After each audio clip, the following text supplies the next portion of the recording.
All right, pursuant to Chapter 2 of the Acts of 2023, and as amended March 28th, 2025, this meeting will be conducted in person and via remote means in accordance with applicable law. Every effort will be made to ensure that the public can adequately assess the proceedings to the best of our technical abilities, and despite our best efforts and due to lack of technical infrastructure, a transcript and other comprehensive recordings of the proceedings will be available as soon as possible after the meeting. So I call the meeting to order. All right, first up on the agenda, we have some departmental presentations. I think, Corey, do you want to go first? Yeah. I think Corey Lyon, as requested. I am actually withdrawing my request for FY27 capital budget project. I'll give you a little bit of backstory of why we have a placeholder.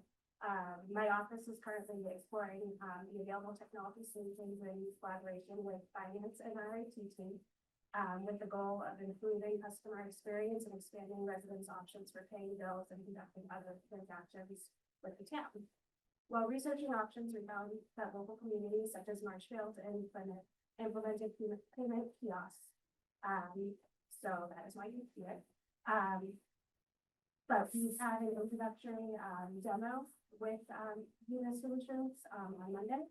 And after Monday's demonstration, it was clarified that the costs associated with the kiosks are annual subscriptions for both hardware and software. This suggests the request would likely fall under operational budgeting versus capital budgeting if we were to move forward. However, since I have your time, I would like to take the opportunity to gauge the committee's thoughts on the value something like this feature would add, and I am open for feedback on priorities for potential projects in the future. So any feedback you guys might have on if a kiosk would work in Duxbury, and if you think it's cool. And the balancing. Yeah. We talked about. Yeah. So Corey and I and Mary sort of talked this afternoon, and while the current kiosk solution that they're thinking through would be more attuned to an operating expense, wanted to spend a little time with this group just to see if we thought a payment kiosk would work in town, if we thought it was beneficial. I mean, we had a brief conversation, so I know my parents are one of the people who like to show up at town hall with a check and like talk to somebody, and you know, there are certainly people that those tigers are not gonna change their stripes. But you know, do we think a kiosk, you know, would benefit some folks?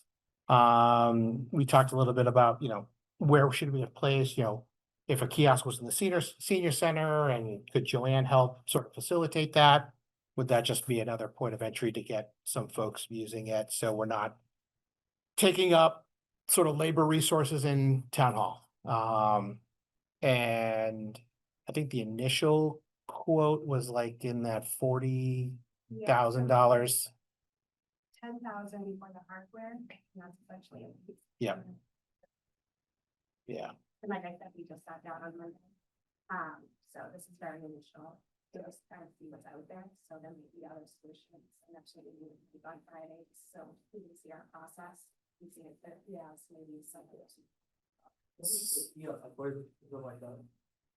It's so kind of like the ATM, but you'd be able to walk up to it. With that check. Yeah, so we'd be able to enter check right in there, but first you would just select the type of bill you pay, you'd be able to pull your account, and then from there you get a big check cash. So it would be 24/7 access. You would still have to explore where it would go, but again, I think this is the long term. We just start this. Yeah. I mean, at least one of the things that went through my head is that like the $40,000 a year is like a half an FTE. So, I mean, we have to sort of totally, yeah. So I will say, so we're in track now, how many people actually come to our counter, and over 2/3 still come to our counter versus utilizing the online option. So we're just trying to look at how that. So we're just trying to look at how to. Yeah. Half of the adults are over 60, so. So 2/3 are not necessarily come to the counter, but they drop off a check too.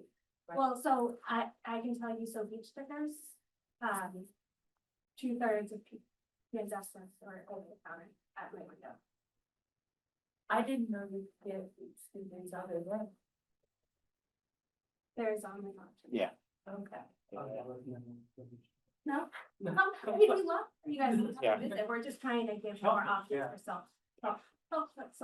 Or maybe educate people they can do everything on. Like just entering their routing number. But Yeah, Yeah, it's, the comment I would make is that the online billing portals that we use so that's another piece are that, great. yeah, so that's another thing that Mike and I are actually looking at as piece of this, is to how do we make these, avenues better? Yeah. It's just we're limited in what we're able to use at this point. Yep. What's, yeah. Yeah, I mean, it would be nice if the town used sort of, there was one gateway. You know, cause it's like, Yep. you pay the harbor master over here for your mooring, you pay, you know, beach stickers over here, you pay your taxes and excise taxes over here. Yeah, How we get there. Yeah. But we're, yeah. um. And then, and the fees for credit cards seem exorbitant. But I don't know if that's driven by us or the vendor, It's driven by the. so, Driven by two vendors. yeah, yeah. Maybe three. Yeah. In some cases, you have an airline, a Visa, and a transmitter. Yeah. But there's even a fee if you use this year. Use a bank, I think it's like 50 cents if you use a bank, which is cheaper than a stamp, I guess. But But it's a fixed cost, so I'd like big bills to do. yeah. I don't know. Anyone, any other thoughts on? I don't have, I think you're in a, what is the payback for having a kiosk, and you're the one who's gonna know the answer. Right. People go into the counter and say, and you ask them, say, well, if I had a kiosk here where you can dump it, and you might get a lot of very good answers, especially if you sort of get track of it. Or ask them why they just do it on. Well, that's a little bit of guessing. Oh. Like I said, we're happy to have people come to the counter, we love to see them. It's wasting gas to. How long is 50 cents of gas? Yeah. Nice presentation. Thank you. And I'm open to feedback on the anytime if you think of something that maybe we didn't discuss tonight. Yeah. We're hoping to move in the right direction. We have Yeah, technology. Have other vendors, you have other places that are using it and they have attitudes about it that you can explore. So I'm exploring, I've reached out to Plymouth and Marshfield, so as soon as I get that feedback on the specific vendor, I will definitely, share that. Yeah, other vendors possibly that you might want to consider. We're exploring other to kind of get on the same page with, things across the country. If not, so, it's. Thank you. Thanks, Brian. Yeah. All right. Planning, Matthew. Yeah, I have a good thing, but probably most of you haven't met me before since I started a few months ago. My name is Matthew Hines, obviously the new planning director. I don't really have any presentation. per se. It's fine, I've got we can. handouts if you want to see the budget, you may have already seen it. Through Paragon. Yep. Yeah, so I think it's the Snug Harbor project. Harbor and zoning bylaws. Is zoning under? I think it's capital A, right? Yeah, I think there are two items under capital. I mean, of course, there are a lot of items that do folks not discuss the operation. We don't do any operational, yeah. Yes, yeah. So you want to put the 20K for the bylaws and capital, right? Yeah, so anything under 25 goes in capital A. Yeah. Yeah, so I think just for us in our group would just be the Snug Harbor project. So I don't know if you want to just give us, oh, there's obviously some background in ClearGov. But yeah, if you want to just give us a quick sort of synopsis of the overview and because I think the ask is not the 3.5 million, I think it's the 200,000 for the grant, Yeah, so the matching grant. you know. Can I ask you guys to just speak up a little? It's hard to hear online. Yeah, sorry, we're in a new room, and so all the audio is just going through my computer, but we'll try to speak up. Okay, yeah, if you just turn it or something, it's just hard to, I'm trying to hear the presentation. Thank you. Yeah. I can move Yeah, I was gonna say, why don't you move here? I can get out of the way.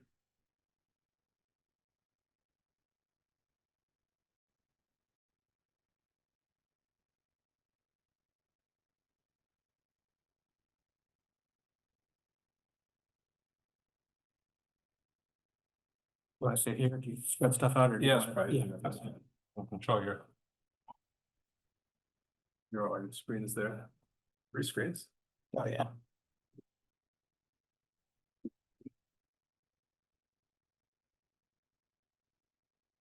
Actually, I don't know, I'm not all that familiar with this project, the Snug Harbor one, because of course, most of it predates me.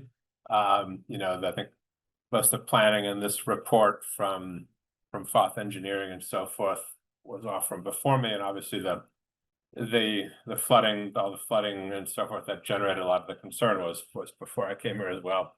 But I think basically it does seek to you know, I skimmed through that report, some parts I read. And you know, and I've also talked on, I think, 2 occasions, or at least in groups, talked with Carlos Pena, who I think is kind of the lead engineer with Foth Engineering on that report. And you know, basically it's just to deal with climate change and sea level rise and the, you know, the flooding getting higher and higher over the years and more storms and so forth. So that area of Snug Harbor is, as most of you probably know, and I've kind of learned from the photographs, does flood sometimes when there are big storms. I guess it's kind of a growing problem. And so I think some of the folks in the town, you know, saw that as a priority to try to raise some of the buildings. I think to raise maybe the Matacusa Court or some of the parking areas down. I don't know if it would raise Washington Street, but some of the areas, the parking areas down there, close to the water.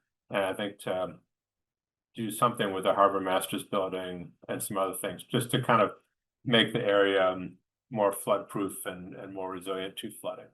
So I think that's kind of the 2-minute description of it. What are the outputs you're expecting from the study? You mean Well- from the report? Studies. Yeah, this, yeah. Yes. Upgrade. Both the parking lot and the storefront. So what this request is, we're going to start the. So I think it was my comment, so the request was for 200,000, but that's the matching grant portion. So I think what we really do is present this as, whether it's a warrant article. Yeah. Most likely, but it's 3.5 million for the entire revenue, of which profit million is the maritime. A portion of that, 1.5 for Duxbury, and then I think the grant, potential grant opportunity. What you would have to do is look to appropriate the full 3.5 million. And then say the funding would be to follow the shared costs through the maritime school and these grants. But I think this is more of a warrant article. Yeah, I would assume this has to go, this is gonna have to go on a warrant article. I mean, correct me if I'm wrong, but that's what I took from the study of. Yeah. What the request is. So we do have a separate warrant article every year to request matching grant funding. And it's to allow people to apply for grants. And you would, most grants, especially for climate resiliency, is a 25% matching grant requirement. So you have to show that you have funding available when you submit in a grant. So applying for the grants is great, but maybe you use the matching funds, but either way, to do any engineering, you have to ask for the full amount.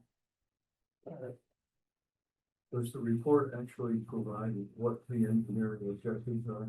Yes, it's pretty detailed, it's requirements. Well, it's, you would call it more conceptual engineering.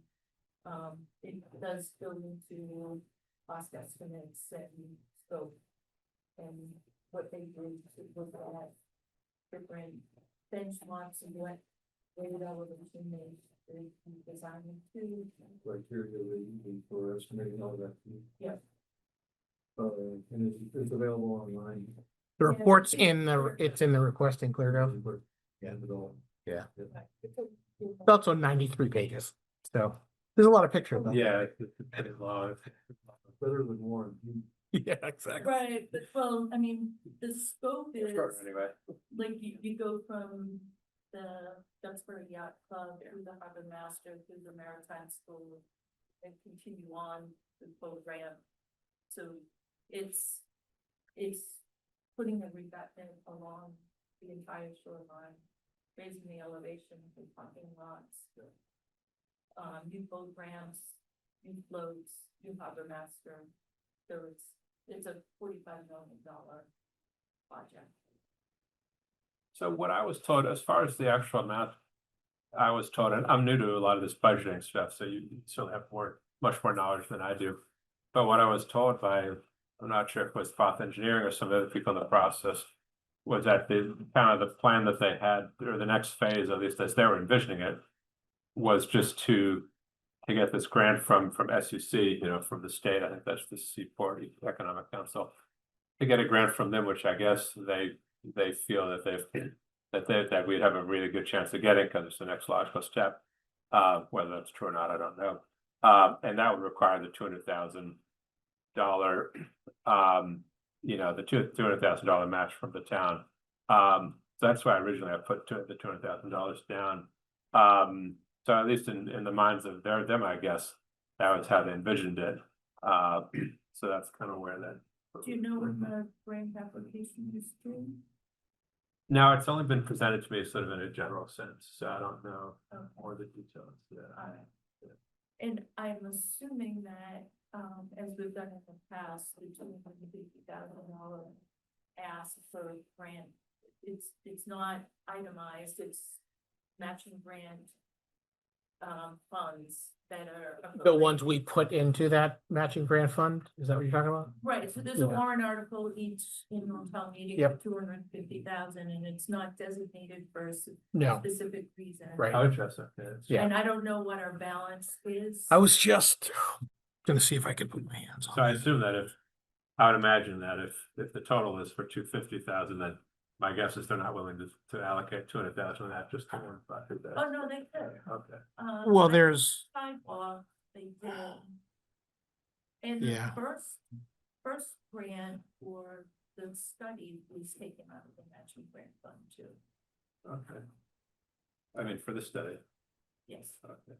but I don't know the balance, that's something Mary might be able to shed some light on.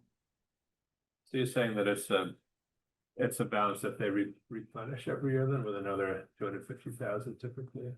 Right, it started with the seawall construction, but there's grants available. Yeah. We couldn't submit in the grant without the $250, so that's where it started. So essentially, you're not going to apply for most of these grants unless you already got the money on hand. Because if you get the grant, you have to have the match fairly quickly, I suppose. The grant application requires you to note that monies are reappropriated. Yeah. That makes sense. So, Even though it's not specific to the grant that you're applying for. But can we, is it sequestered at the time that the grant is applied? What's that? Are the funds sequestered for the grant once the grant is submitted? I mean, it is. From matching grant fund? Yeah, so I think the process is,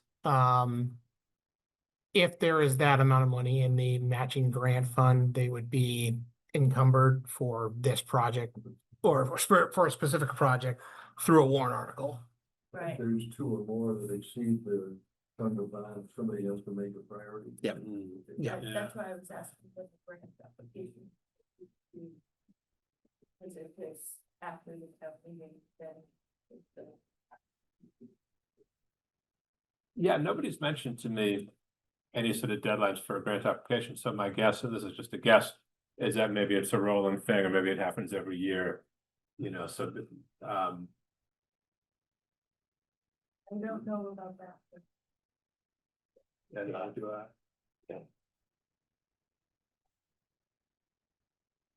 Um,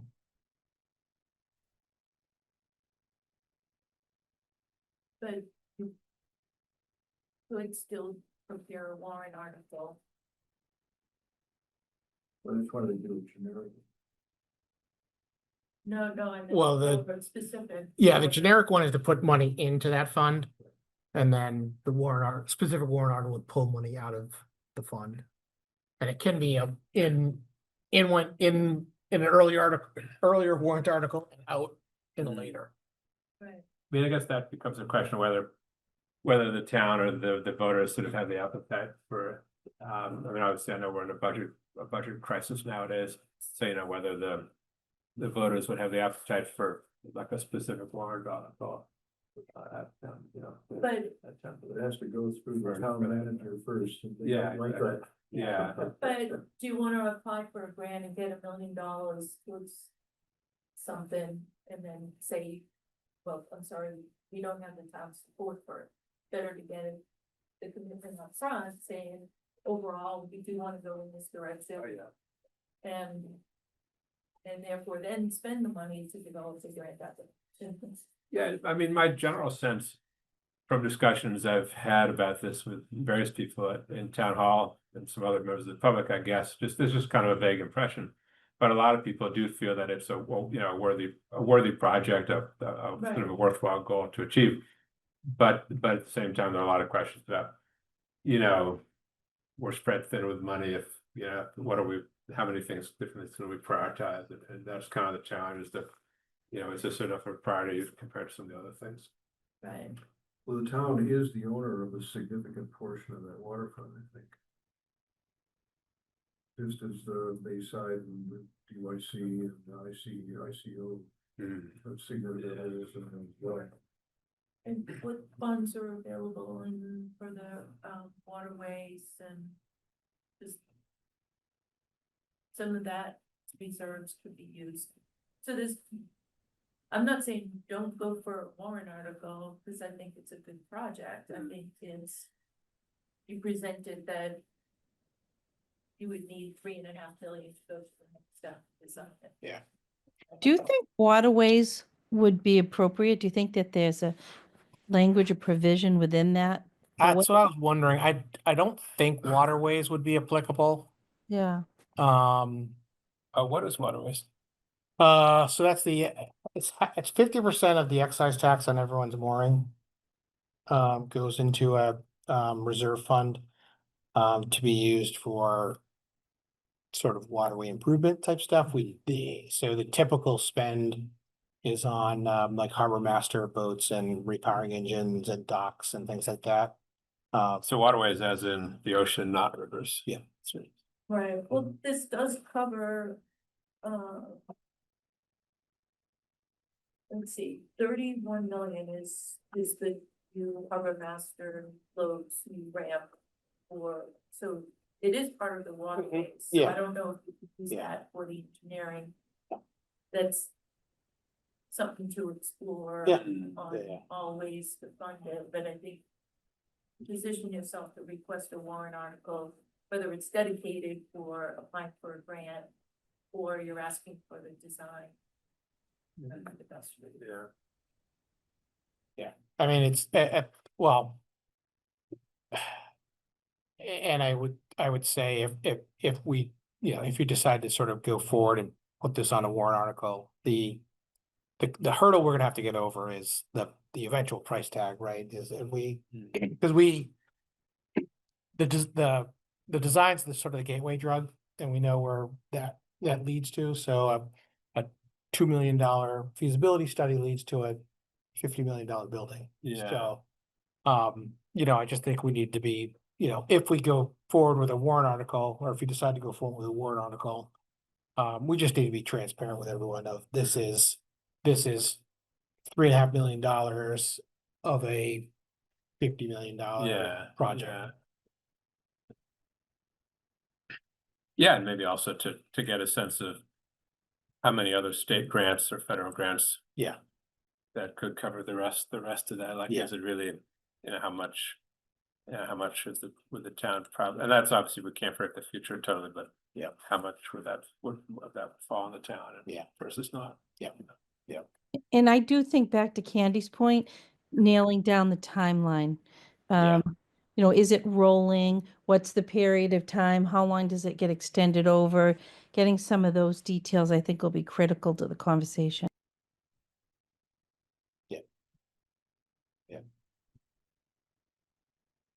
All right. Anything else? No, I think that's, unless you guys have anything else, that's it. Welcome to town. All right, well, thank you very much. Yeah. Glad to have you aboard. It's been a struggle without a planner. Yeah, I've heard a lot of people say that, Yeah, actually, so it's yeah. been, I feel like I've been sort of welcomed here. Yeah. Which was nice. Good. Yeah, you're more than welcome to stay. It's obviously an open meeting, Corey, you too. You're more than welcome to stay, but we won't be offended if you have other things to do. So I just want to throw it out, there. Yeah. Yeah, no problem. All right, Mike. Oh, Awesome. So I can see it. Yeah, please.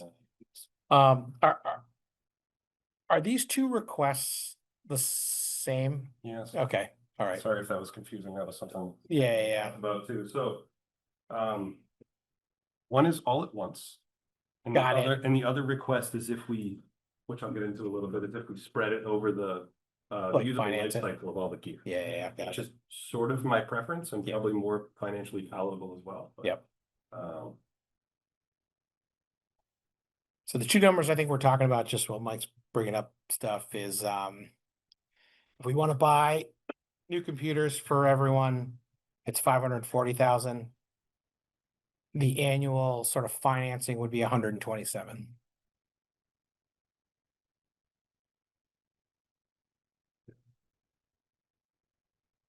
all right, so for those of you that I haven't met, my name is Mike Woodford. I'm your new old Chief Technology Officer.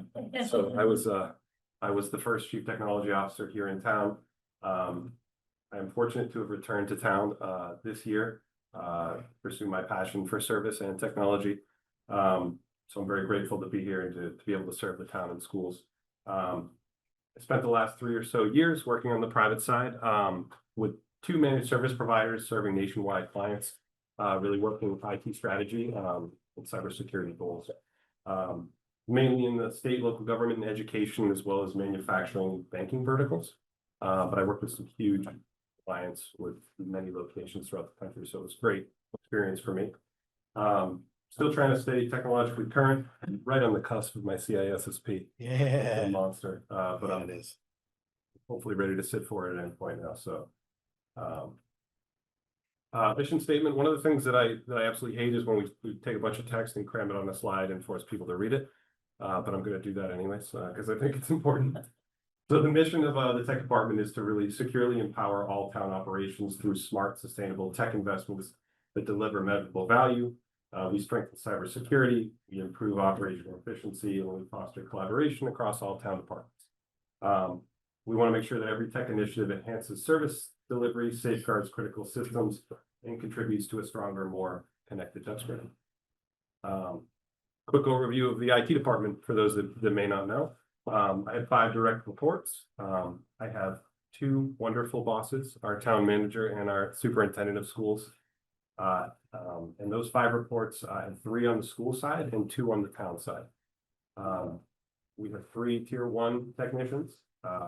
We have 1 tier 2 technician and 1 tier 3 network and systems administrator. So it's a good sized team. We have 5 folks other than myself that are working to serve everybody.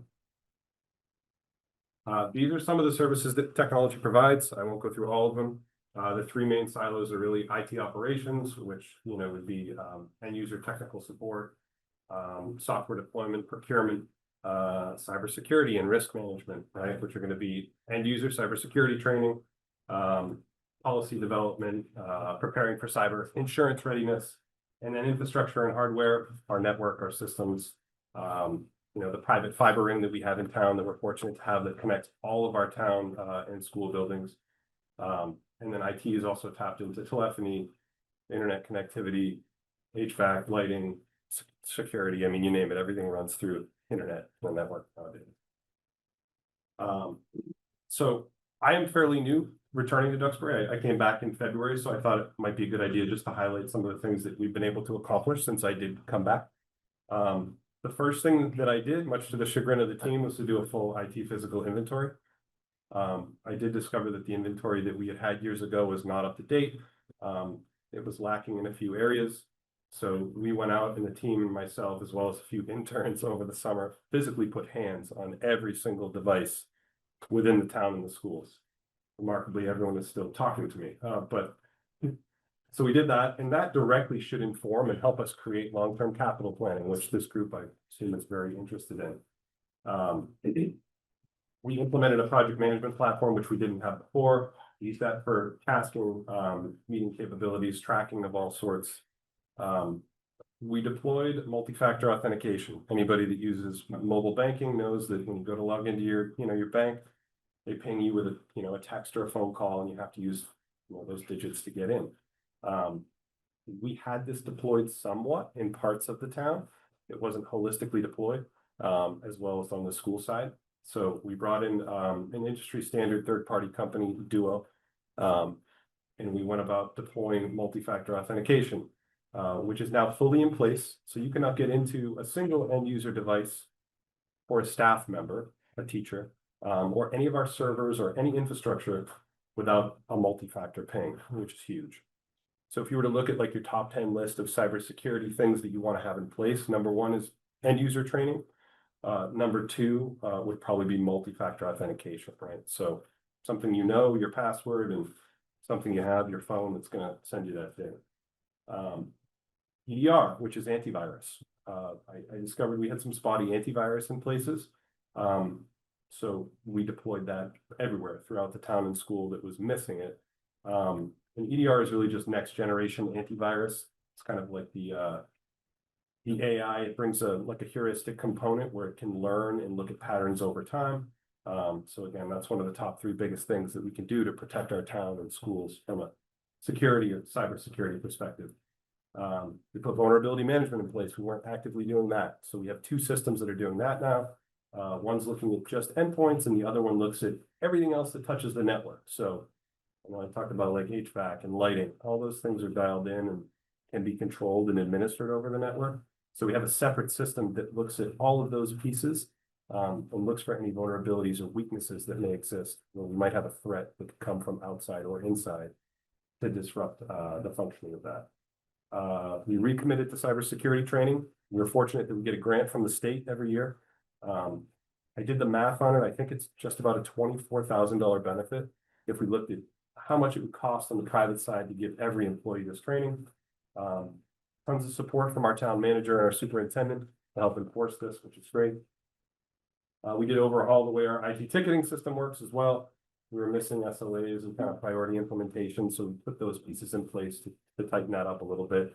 And that's really how we're able to determine, do we have the right number of heads? Do we need more people? Are all our folks performing the way that they need to, or is everybody happy and kind of getting the service they need? We put a comprehensive cloud backup system in place. We had backups for our servers, but didn't have something that was, in my mind, really comprehensive. So, and we're leveraging both Google and 365. Google is the school, Microsoft 365 is the town. Kind of economies of scale. We have savings in that now because we're able to put both those pieces together. in process of policy. I've been doing a ton of policy, driving everyone nuts. But I think we were lacking in, you know, sort of our organizational rules of the road and how we approach a lot of the pieces of. Before you jump, can I ask a couple questions? Please, go ahead. For your inventory, do we have an asset? We have a tool we're managing assets in now. Pick one of those up too. So we didn't have one specifically Yeah. before. It was part of the ticketing system.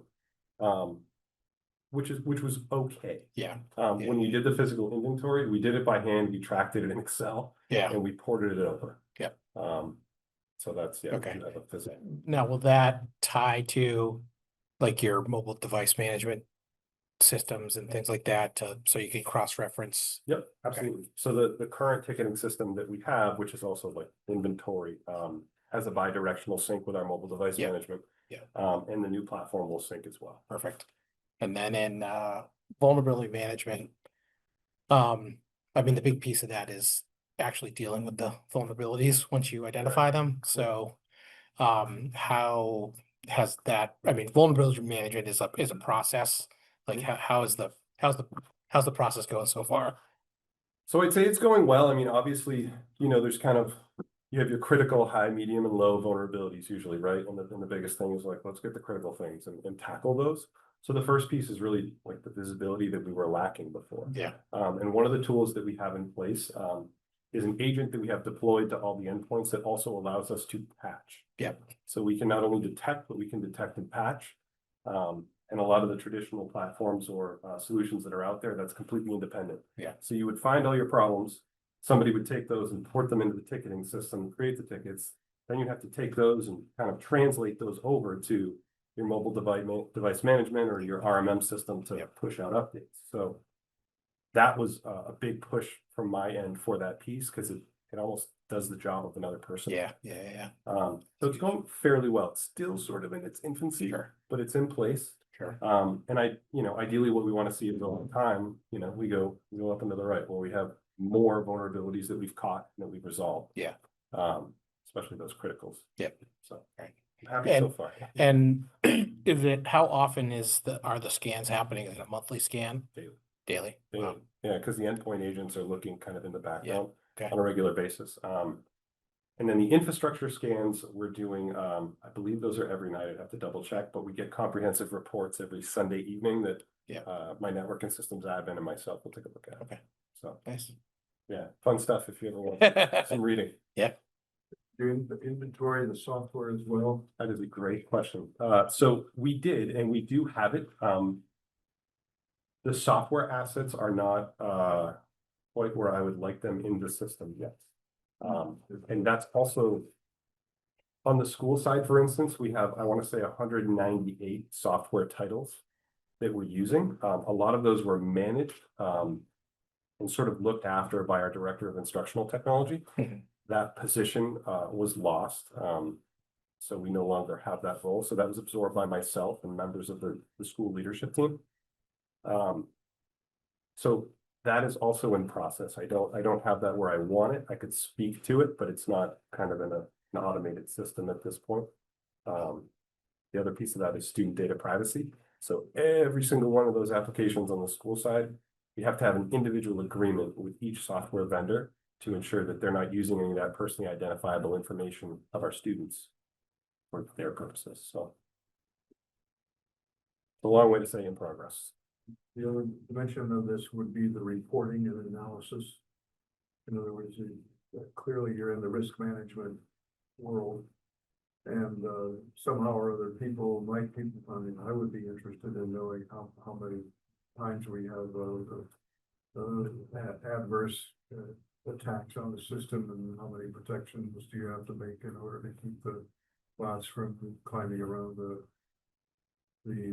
our phone fiber net and things like that. So do you have that kind of stuff that's accessible in some sense, publicly, privately, whatever? Privately would probably be my preference, but yes, Yeah. we could definitely share that, and there are ready-made reports. So a good example is like our endpoint detect and response, our EDR, which is our next generation antivirus. Yep. We have a partner that we use. It's actually Cyber Trust. It's a nonprofit. They're phenomenal. They use an industry standard product. Which I'd also rather not say, but it's one of the top ones. And they have a whole security operations center behind that product. So if there's any kind of an issue that pops, it goes to the vendor's security operations center, they'll escalate it to CyberTrust SOC. They'll look at it, potentially, analyze, they can reach out to us, and then we can kind of work with them. But we also get like a quarterly business review with them, where they'll give us all that pertinent information. I am working on, and I do have another request as kind of a secondary component of a grant that I wrote, and then we got approved for. It's an XDR and a SIM platform. It's basically a next generation of managed detect and response that'll allow us to tie together all the logs from our servers, our endpoints, Microsoft, Google. And now we're going to a whole nother level because we have telemetry and we can kind of see 2 or 3 pieces working together at once. So Will that feed into their SOC? So that would be a different product, but it would work in conjunction with them. It would actually be we looked at another, without naming names, but we looked at another vendor's product. It would be a different MDR that they could work with, but they do have additional features they're looking to roll out too, but. So who would have eyes on glass, or would someone have to have eyes on glass 24/7 on that product? Oh, yeah. Okay. Yeah, both. Like right now, the EDR component, there's eyes 24/7. Yeah. On all those alerts, and then they're actively threat hunting and triaging anything that comes up. Yep. And then that will go through the funnel to kind of eventually land with me or my network and systems. How often are they escalating to your team? What can they handle, sort of?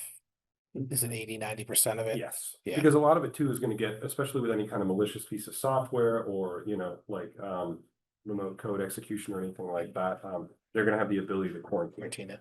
So they can quarantine it and kind of isolate it on the device, and then it's more so, hey, this just happened. Yeah. The product there also has a timeout feature where it'll sit in quarantine for a certain amount of time. And then eventually it will just remove and delete it. Yeah. So yeah, there's been very few interactions. We're made aware of all of them, but we haven't had to do a lot, which is great. It shows that it's working and it's bandwidth we don't have. Yep. CrowdStrike, one of those ones? Maybe. You know, the CTO is in Duxbury. I don't know that. Yeah. Do we know him?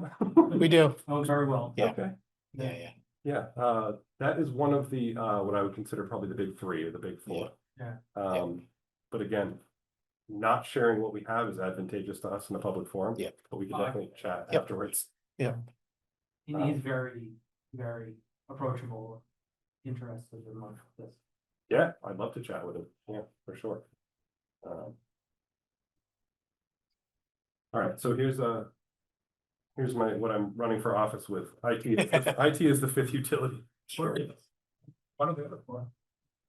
What are the other, good question, right? So we have water, lighting, we have heat, we have electricity, right? So really my whole thought process here is that IT is not something that we can live without at this point, right? Like our schools cannot run without great internet, great Wi-Fi, great security devices that we use every day. I mean, I did mention HVAC and cameras and lighting, and I mean, every system, you name it, is touching the network. It needs to be secured, it needs to be available, it needs to work really well, not just sort of okay. I mean, we had MCAS happening at the school today. Those have to work. The network has to work. So kind of just a hit home slide on the fact that, IT is not nice to have at this point. We really have to do our best to take care of it. All right, so the meat and potatoes, the problem there. So I have one request, for this committee that I've put forward. I do have a full 10-year capital plan that I've built based off all that physical inventory that I can share. I'm sure many of you would be interested. Yep. There are other requests, but this is the one that I feel is the most important at this point. So our infrastructure throughout the town is critically outdated. All of our devices, nearly all, I would say greater than 96%, are beyond their supported life cycle. And specifically, we're lacking security hardware required for monitoring the operating system, right? So Windows 11 requires something called a TPM, Trusted Platform Module. It's like a little security chip. And it's TPM 2.0, which is the one that Windows 11 requires. Anything really older than 6 years is not going to have that. That's a major problem. It doesn't allow us to update any of our critical systems. So there's risks to reliability, cybersecurity, and compliance. And then the other component is really like fragmented hardware standard, right? So one of the things that I'm working to kind of put in place is what I call a stack, right? So that we have the same types of wireless access points, that we have the same types of computers and the same copiers and printers. And there's a whole bunch of advantages there in terms of support, security, our ability to predict life cycle and kind of put, reasonable fiscal amounts in place each year. Without those pieces, which is where we sit right now, which is very common. I worked with 30 other towns and municipalities over the last several years, and again, it's very common, but it increases, maintenance complexity and long-term costs. Support becomes more complex. We're dealing with a bunch of different OEM providers. We have different drivers, we have different replacement cycles, we have a whole bunch of other variables that kind of go into this whole piece. So the whole point of technology in my mind is for us to empower every employee that we have to serve the community, right? We want to provide a modern, reliable tool set so we can be efficient, we can be secure, and then innovative at the end of that, right? So in my opinion, modernizing our tech is not optional. It's essential for us to keep the town moving in the right direction. Here's a graph. So this graph came directly from our physical inventory. This is our town PCH distribution, which is, a visual of the life cycle. Okay, everything in red is a machine that is beyond 5 years of age. There is no green of note on this graph. That large bar in the middle is 10 years. So the majority of our machines fall in the 10-year range. The vast majority of our machines. So the accepted life cycle for PCs is really 3 to 5 years. If you're on the private side, most companies will replace them every 3 years. They'll do so proactively. They'll usually have an agreement with an OEM vendor. In other spaces, 5 years is really when you start to reach the end of support from a software perspective. Microsoft will get a little more bang for your buck. Apple is usually right around 5 years.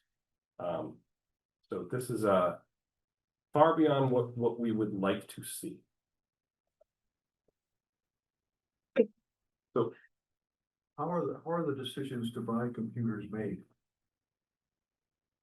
yeah, question. How historically have they been made?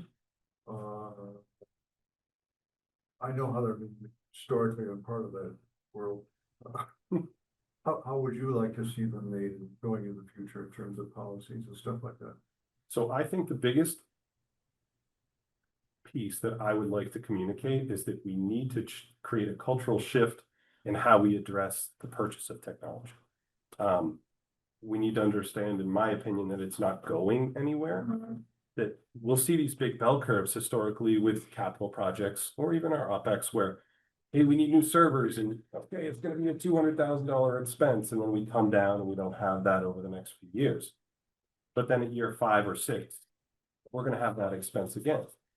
So I think the philosophy that I've seen work and that we've done to lesser degrees is really spreading the cost over the life cycle of the device. So a PC should last 5 years, in my opinion. We purchase PCs, we spread the cost over 5 years. We need support for it. Right, including support for it. Now we reach a point where we don't have HP, Dell, Lenovo, Acer, G-Tech machines out there. We have Dell, and we have 2 or 3 models. We have an executive model. We have a model for the masses, and then we have very few desktop machines that'll be small form factor because portables, laptops are really the way to go, in my opinion, at this point. There's not really a big bang for your buck or a benefit to buying those desktops. So I think that philosophy in my mind would work best as well if we applied it across everything, selfishly from a technology lens, but it can also be looked at elsewhere. Yeah. Well, we have experience doing that with the Apple machines at one point now with the Google machine. That's true, we do, yes. The schools have done this for a while, and I've been along for that ride. I mean, I was with the schools for 11 years, so we went through a couple different iterations of that. So it's a great way to go, in my opinion, to make it more palatable. But I think the biggest thing is that expense will never go away. So we have to find a way to accept that and build it in. if we were, to build something like this in perpetuity, you go through 5 years and then we anticipate in year 6, we won't lose that expense, but we turn them all over. Now we never have this conversation again. I think that's the mindset shift that I'm hoping to start to get folks thinking about. So with the inventory, this showed like over 400 devices. Are they all active now and in use? Yeah, it's a good question. So it's about, I could grab the exact number. It's, I think it's just over 300. 315, 320, I should know off the top of my head. It's in my notes that I posted. Because, I mean, it seems astounding that we haven't bought one computer in the last 6 years. But, not questioning this, I know you did a thorough inventory. But how many employees do we have in the town?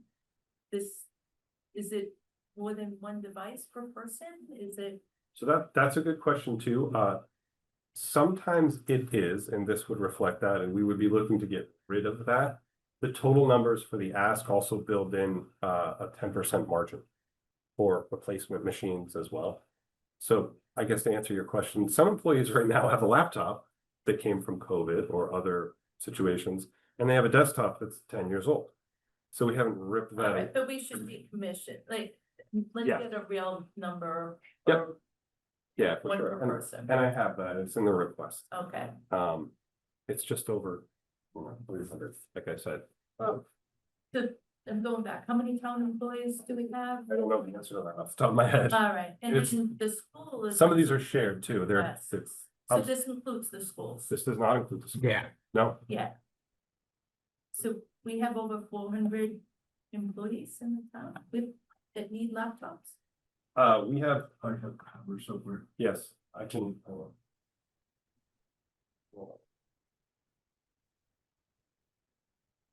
Google knows. on, right? Or put it another way, is your concept that given the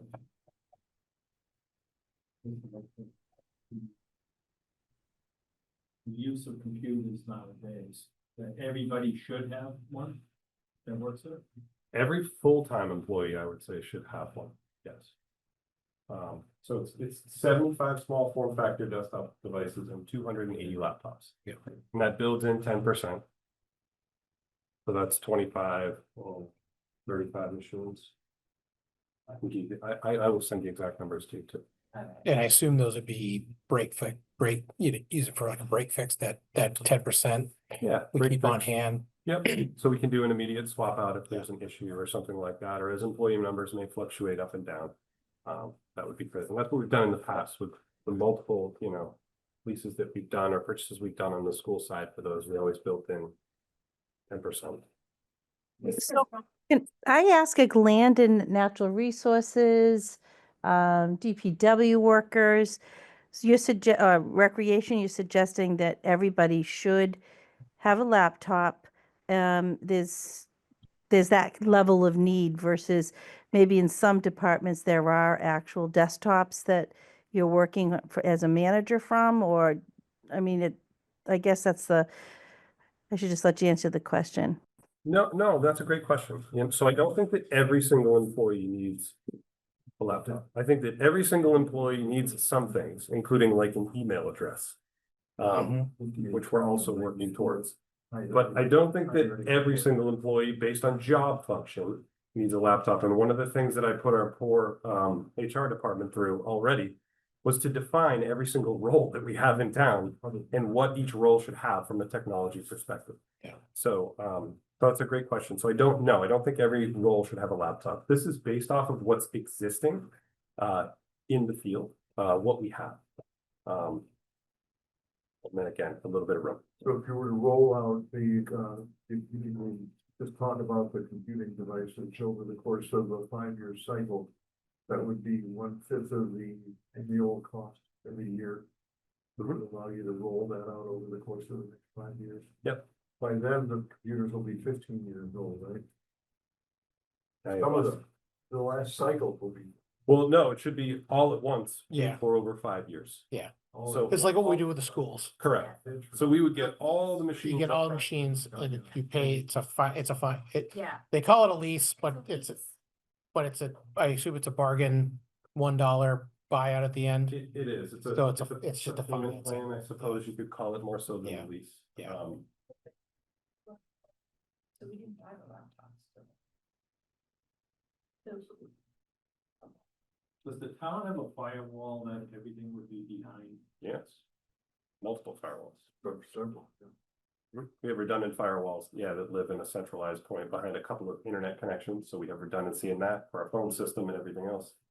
We have redundancy in our firewalls. Wants to have its own protective software. Like the email, you mentioned an email, that's a minimum, that would also be the town's email address through some type of protection, so that viruses are not brought in by one person being careless and distributed. Yeah, for sure.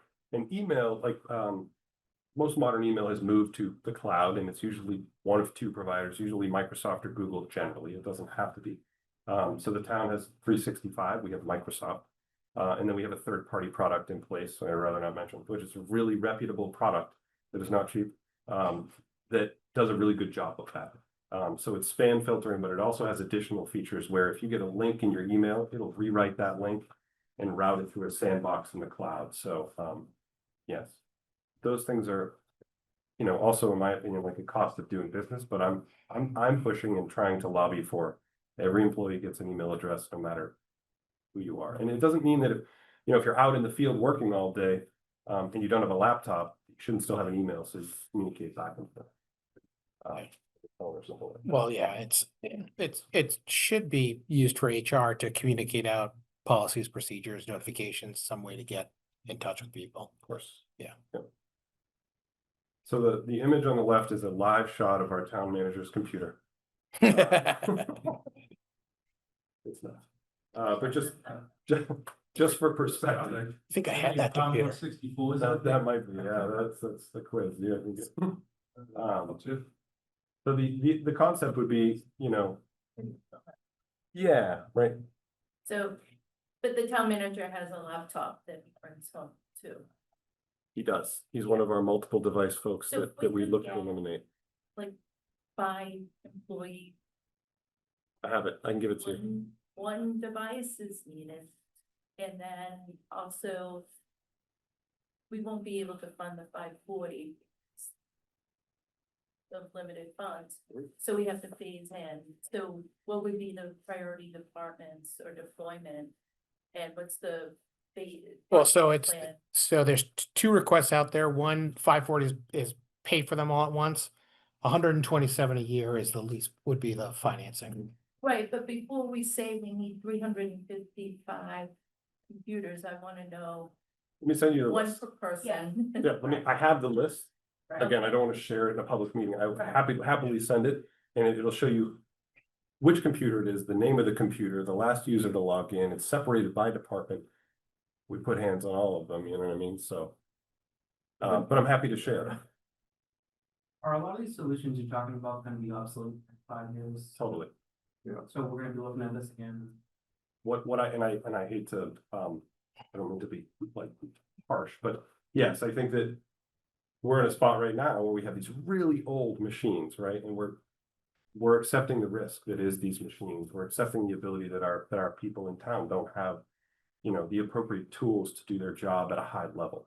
I think that the mindset for me is going to be, we need to take on this cost in a way that works somehow forever.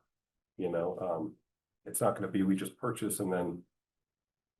Forever's a big word. Forever's a big word, but I want to be honest, you know what I mean, with that. When will the operating system for the current suite of computers we have go out of support? 2 weeks ago.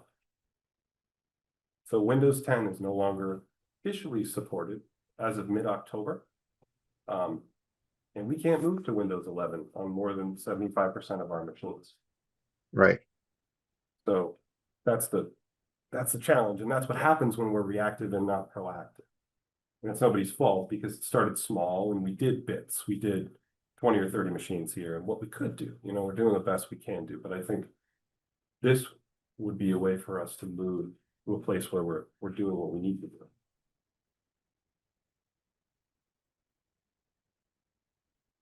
So, just to kind of talk about the risk, and I know Frank called out that I have touched on risk a little bit. So, you know, each computer is a gateway into our network, our data, and the way we operate. You know, when we allow them to exceed the life cycle, they represent exposure and they represent risk, security risk, risk to productivity, operational downtime risk. It would be a great exercise to look at tickets that we have and see how many of those are attributed to older machines because of poor performance or because of failure that we have, because they haven't been replaced on, you know, an industry standard life cycle. Yeah, so I think like the follow-up we would like to see is that HR listing of employee roles that require computers based on their analysis and what they currently have for computers. Yeah, and Yeah. then Yeah, we already have that. Yeah. I can send that right off. I'll show you. And then I'll show you it also shows on the spreadsheet, I'll send the recommended replacement, like Yeah. laptop versus desktop, because there's Yeah. only a few locations like our treasurer, right? Where we have people coming in with stickers. There, it doesn't make sense to really have a laptop. We want to have a small form factor PC that multiple folks can log into and use. perfect. Instead of the kiosk. No. Yeah. Next to the kiosk. Next to the kiosk. I'm sorry, I don't have, what was the price tag? Yeah, no, of course. So there's two options. So option number one is the all at once one-time purchase, which is the $540,000. And option number two is it's 127 and change, which is just showing 128 here for a finance direct over 5 years. So we're going to pay interest on that, obviously. What are you using as the cost per system or cost per? I think it's like $1,500 is the way the math works currently. It's roughly around that, yeah. And I can send you the breakdown too if you want to look at the quote. The quotes that we did are through Dell Direct. You know, we've had the best experience in terms of service and reliability with Dell machines. They're kind of a tried and true brand in the industry. But I'm happy to share all that too. We have lease options. We have the outright purchase option. I can give you all the roles, the existing machines. I mean, it'll even show you the model, the serial number, where they're located, how many are in each department. Does it come with support? Yes. Yep. We'll bring support bundled in. Okay. There is a third option that I didn't put in here because it's even more expensive. And that option is what, you know, those privatized businesses would usually do. It also includes the collection and then the secure wipe of all those devices. So they would come in and they would collect them all. My thought would be that we take these and we, you know, declare them as surplus. We securely, you know, wipe them or crypto wipe them or whatever we need to do. And then we would get more back on the other end from, you know, kind of auctioning them off. And I assume we could sort of do that through mobile device management. Yeah. Tool. Yeah, we can Yeah. secure erase them that way. Yeah. Yeah, Yeah, for sure. Probably encrypt them. I mean, I'd rather have two, not to get too deep in the weeds, Yeah. but all of our devices should be encrypted. Yeah. I'm not saying they're not, but maybe yeah. some that we need to do that. You know, Yeah. but How, trying to figure out the right way to say this. How do we force behavior so that people aren't saving stuff directly down on their computers? They're using OneDrive, they're using Google Drive, so that, heaven forbid, you lose it, you break it, whatever, data's not compromised. we can do that in a couple ways. We can do it automatically through you know, what used to be group policy. Yeah. Basically, we can configure the machines so that when you save to your desktop, it's also syncing automatically to your OneDrive desktop and to your documents. So that's and we've done that both ways. We've done it on the school side with Google in the past, and it's been pretty effective. Where as long as we communicate that, people understand and we train them. Yeah, we don't have an issue with it. And I guess having the ability to do that, if we wanted to do that, does that change the device? Like, can we go to a thinner type client device? I think the devices, and again, I'll send over all the specifics and everything. I think the devices are moderately spec'd. I wouldn't want to push them any further. The like the front piece is, you know, we're not running machines with 64 gigs of RAM and an onboard graphics card, and you know, we're like 16 gigs of RAM and, you know, a 512 gig hard drive, and something that's reasonable that but that we know will last for 5 years. Right? Yeah. Like the teachers over at the schools, they have MacBooks that have 8 gigs of RAM. And 128 gig drives. Now, 5 years ago, we were probably thinking, hey, these are fine. And now we're at a place where it's like, these are not okay. Yeah. And we'll see that kind of forever. But so that goes into that piece. And Frank and I talked about that too. You know, can we possibly move it to a lighter machine that we offload more of that compute? Yeah. We do that with the kids a little bit. Like at the schools, we have an awesome virtual desktop environment in place right now that they access CAD through the Chromebooks. Yeah. And they can do it at school, and we're working on making it remote as well. So imagine you're on a $180 Chromebook running a CAD program. Right. Well, That's pretty sick. it's cool. Yeah. Anybody have any other questions?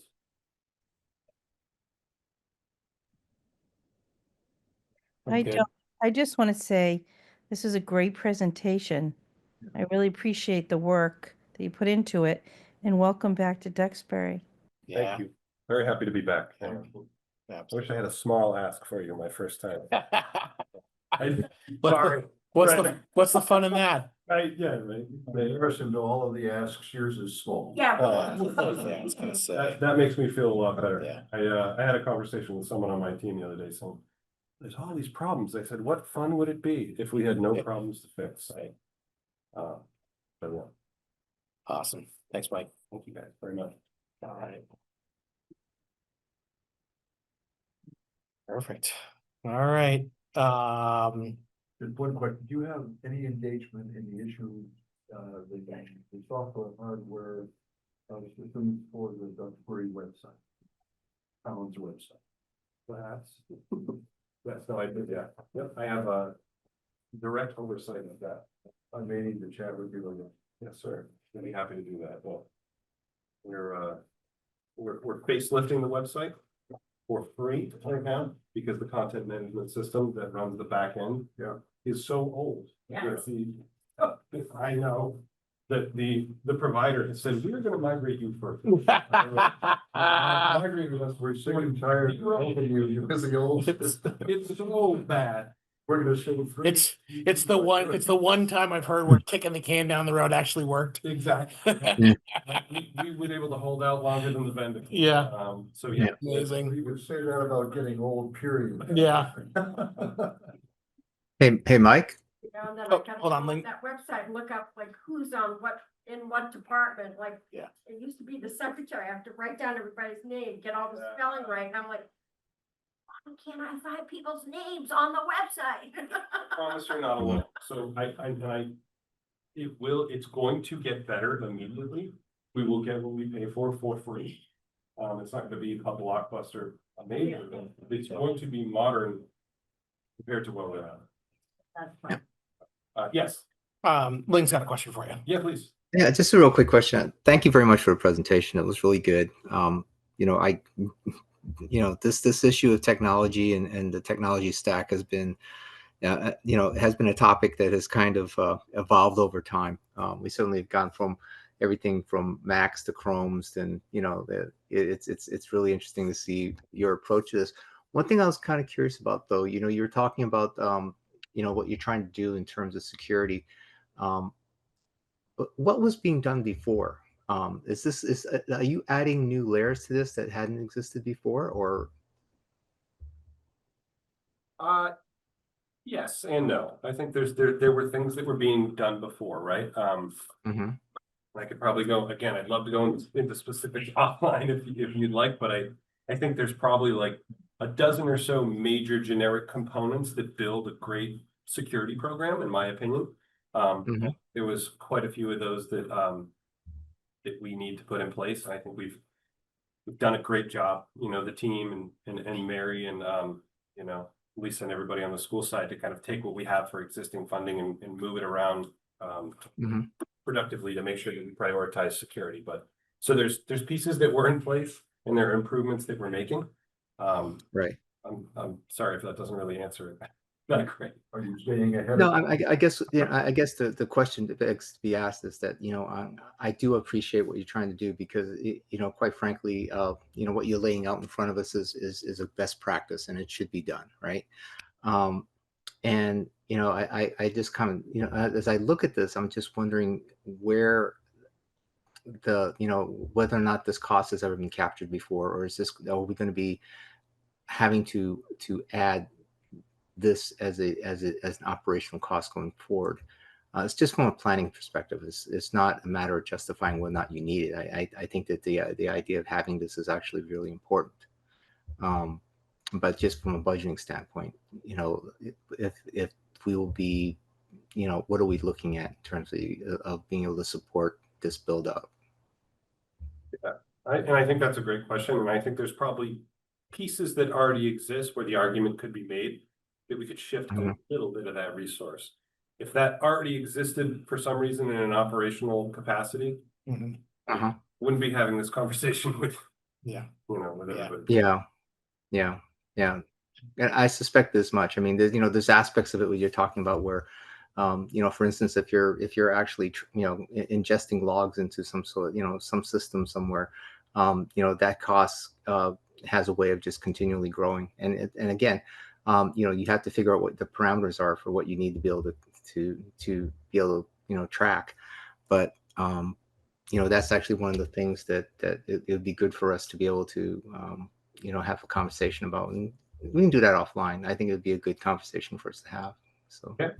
Yeah, I'd love to do that anytime. Yeah, I think like maybe you and I and Mike can get together, or whoever wants to join at some point.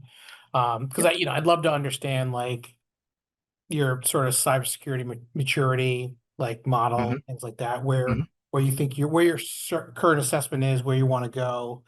And I think to Ling's point too is I'd love to understand your 10-year budget, and if we layer in 127 grand for the next 5 years, I assume there's something coming in next year that's going to layer on top of that, and we just need to sort of figure out that waterfall, and plan for it. We went through a very similar exercise when Brian Cherry joined the facilities department and sort of said, I have a 10-year plan. It's $3.5 million. I'm going to come to you for $350,000 a year for the next 10 years. And for the most part, he stuck to it. The out years get squishy as they always do, but we can reevaluate, but it'd be nice to have, just You forgot to include inflation. Right. Well, I mean, there was COVID in there too, like, things went through the roof. And he was the first facilities director, right? I mean, it was, I think there was a lot to understanding what they actually had, and what the condition of those things were. Right. Yeah. Yeah, no, and I'd love to share that and, get feedback on where it's at. You Yeah. know what I mean, and what everybody thinks. I think that would be a good exercise. I will say it's not all doom and gloom. Yeah. Like there is a lot that we've been able to do. There's a lot that we started before I left and that we have continued even, I put 10 years of capital in place on the school side when I left, and I'm sure you're all aware they mostly stuck to that 10 years. Yeah. So we're not in horrible shape for sure, there's aspects where we're in great shape, our wired network, our wireless network, our firewalls are modern, like those pieces are, we can be happy about those for sure. Right. The roads are working really well. Yep.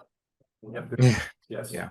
Roads are not flashy. Nobody's like really, they're like, can we buy another 500 iPads? I'm like, I really need like good Wi-Fi. backbone for that. That's not as fun. Yeah. But it's important. Perfect. Thank you, Awesome. Mike. Thanks, Mike. Thanks, everyone. Shit. All right. All right, next, Jonathan and Tyler. So thanks for joining our meeting. We have sort of a list of sort of just some general questions we want to ask you guys. I think we'll sort of alternate who answers first. So we'll, start one question and Jonathan will answer first, then Tyler, and then we'll just go back and forth, I think is the way we're gonna sort of proceed. So I guess, just sort of first of all, do you guys want to just tell us a little bit about yourselves? I don't know if you want. Jonathan Mark, I grew up here in town, multiple generations. I own several businesses, real estate company, real estate construction, antique remodeling, and I own residential and commercial real estate kind of here in other states. But I probably spend 80% of my time farming. So that's now, but I probably will make this easy. Since I put that town bank form in, Okay.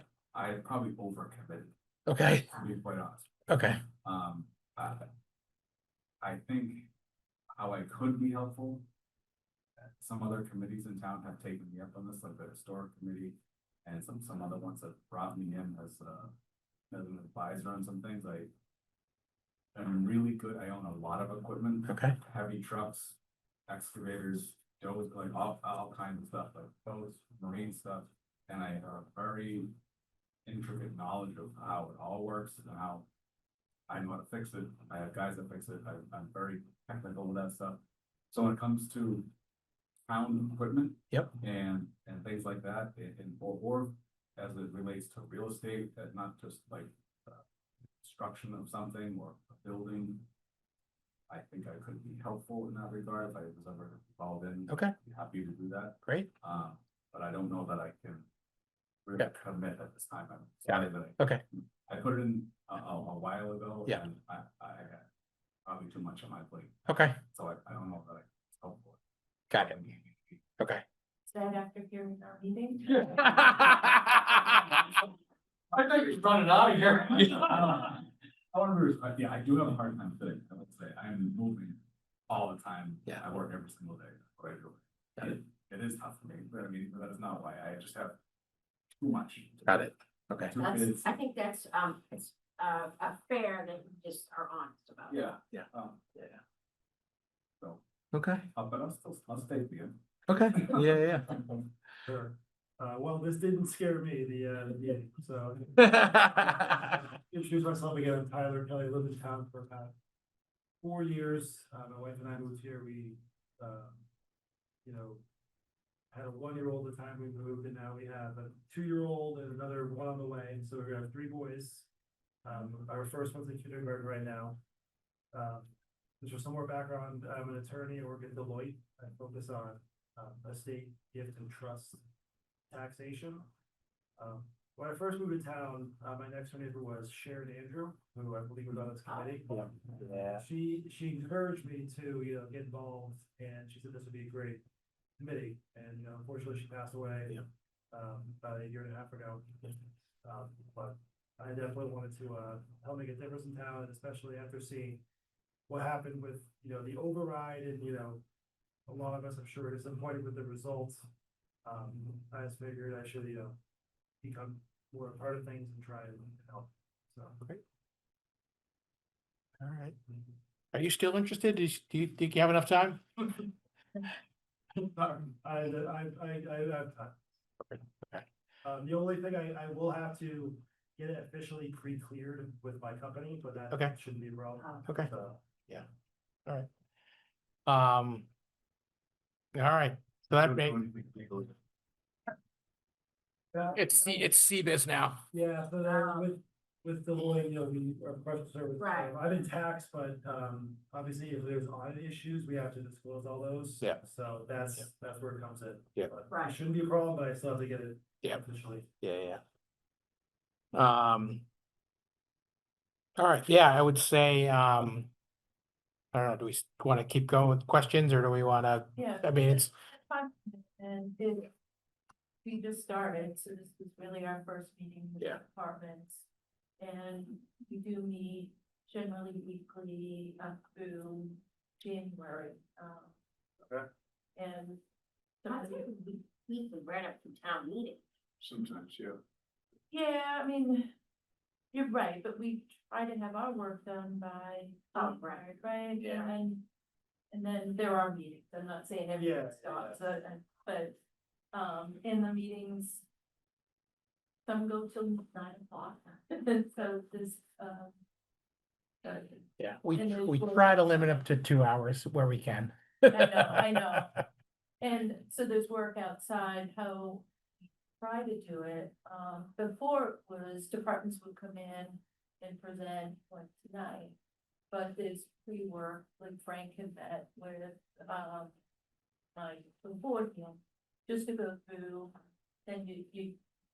Frank issued out an email saying this is generally what we talked about, so you can come in prepared to the meeting, so the person's attending a meeting once and not like going back with questions. Doesn't mean that we don't bring them back in, but, so there's work outside of just the meeting time. Yeah, we typically assign a committee member to a certain department. And as soon as the capital requests come in to ClearGov, there's a whole system where departments go in and put their budgets and they put a 5-year budget in. And the liaison would then go meet with that department. This year is a little bit odd. Typically, capital budgets are due the first week in September. And then they're reviewed by town manager, town finance director. And then we would sort of pick it up in like the first week in October. And so we normally have 4 to 6 weeks from when capital budgets are due to when we sort of start meeting with department heads officially as a group. So we have time to do a bunch of background. This year, the select board and the town manager kicked the deadlines out, so budgets weren't due until I believe it was October 5th. And there were some departments lagging, so we really didn't get the budgets until about 10 days ago. So we're changed 8 days ago. yeah, and so we're playing a little bit of catch up this year, just to sort of level set. But yeah. One of my questions is the kinds of things you're interested in terms of where your focus is on is it interpersonal skills? If being a lawyer, you probably talk to a lot of people, and the background behind all that is how the department heads are thinking about how they structure their own budgets and what the criteria are by which they think they need X, Y, and Z, or et cetera. So there's that kind of interaction on a one-on-one basis, extremely helpful in this environment. When you get to the open meetings, it's a little bit more respectful of the not saying things that are too discouraging. Yeah, I a lot of one-on-ones with my clients, so my interpersonal skills are very strong. But yeah, reading the group well. Yeah. So I guess, yeah, the process is, we make the assignment is actually from the town moderator. He's looking to us to make sort of a recommendation. So, if you're up for it, I'll put your name forward. And then I would assume they might want to have a conversation with you. Sometimes they just sort of take our recommendation and we'll make an appointment. But I guess, why don't you check with Deloitte first? Yep, Let me know how that goes, and then we can sort of move forward from there. that'd be great. Cool. Yeah. Bring the average age down too. Yeah. Yay. I was gonna just ask you, like, are there any particular areas of the town that you have, particular interest in? Well, I'm definitely education with, my Schools, my young kids, children, yeah. Yes.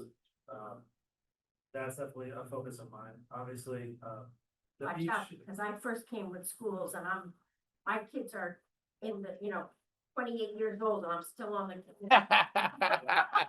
Yeah, Let's watch out. Yeah. obviously the schools, the beach, obviously, those are big priorities for me. But even like the coastal resiliency, obviously, with climate change, we have to think about how, the harbor is gonna potentially be impacted. Yep. So. And I never even thought about, with the IT system, like how old our computers are at. I don't know. Yeah. So, Yeah. Um, yeah, any questions for us? No, nothing this time. Okay. I mean, again, it's weekly meetings now through January. probably. January, yeah, and it'll be, sort of sporadic January, February. So usually the cadence is, from now through the end of the calendar year, we meet with the departments. And then after sort of the new year, we would meet with any other constituents who are bringing up separate warrant articles. So typically the capital budget goes through, it's Article 6 in the warrant, and then there can be separate warrant articles after that for things like DPW buildings and seawalls and like CPC. Yeah, then the CPC will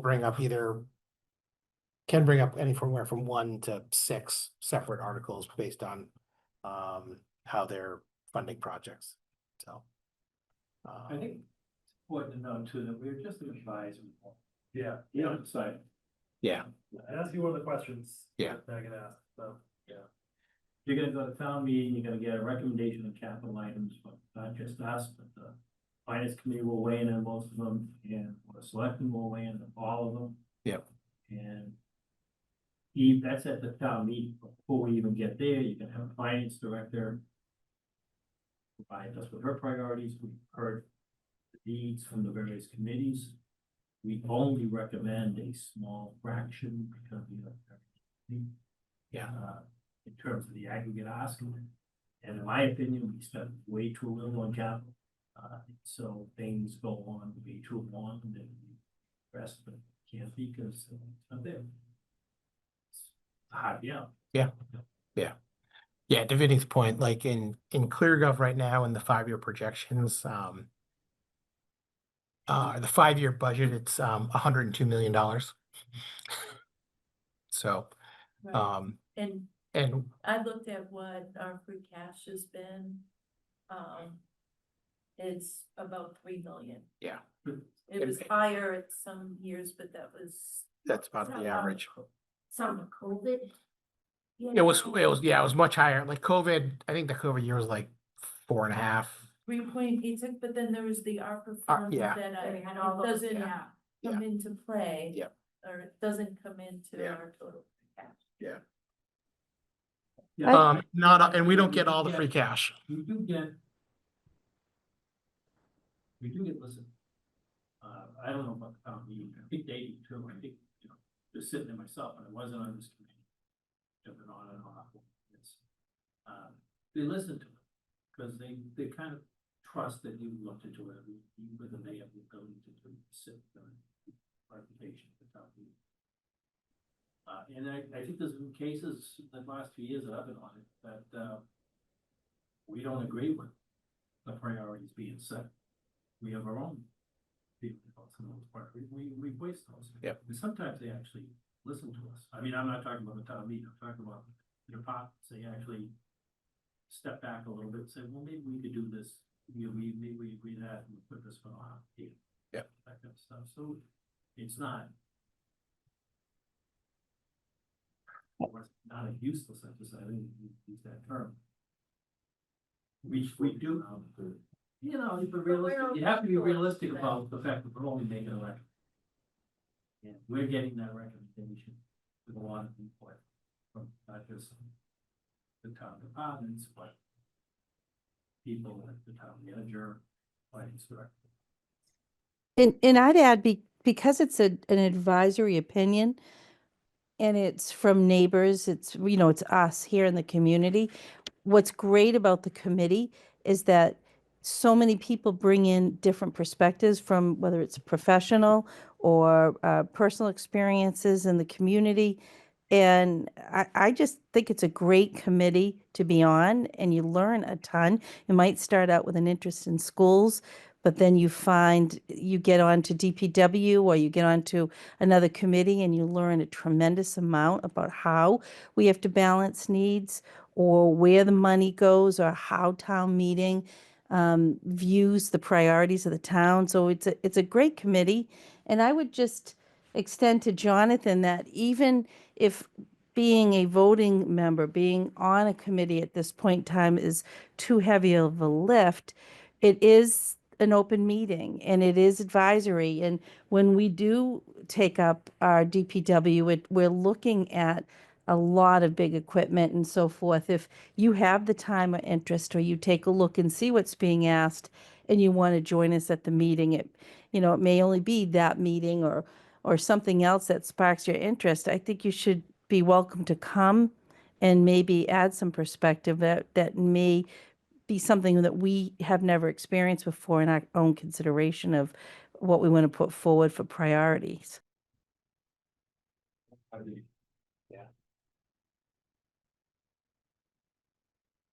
Awesome. Anything else? Next meeting.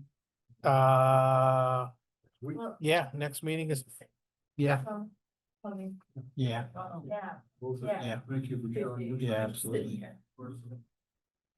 Yeah, I've absolutely. never known Jonathan to not really engage in something he's interested in.